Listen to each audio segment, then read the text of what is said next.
need people like me so you can point your fucking fingers and say that's the bad guy.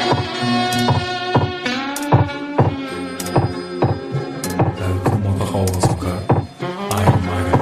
I am from Solomon adım o değil. Hübridirle ülkelerim küçüledim o değil. İzmenli gömün durup yamalıydı. Görürsük atladı ayakkabı zorbalığı değil. Görecek çağırma asmana. Kayısı kanışı ustoydu boynundaki tasmana.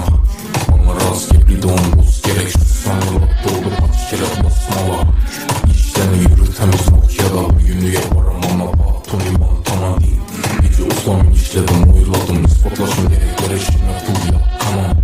Biz bilemiz yedik namı kapıt kanam. Üstümüzde güledi kıyımcılığını kapmağa. Lavur arujine söyleysen hani şu yenice ey bilmek tam atmağa.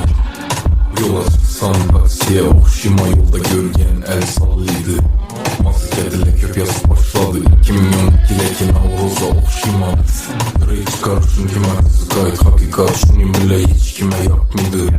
Ola yüzü bu mindroflex ocak bakırsan break'ın kurulundan atmadı. Çıktım köçeye yanımda coram ötti köpürün olanını banına.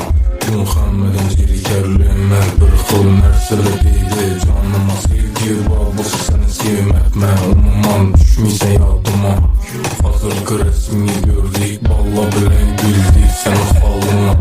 Maksatlarım memleketten kette men ne dert hemen bula ne dertte. Biz geliştirişen bir türlü işten şekir gelle çıkmadı işten. Buradla firmir okşuydu Pablo'a menini arık karnı kettele.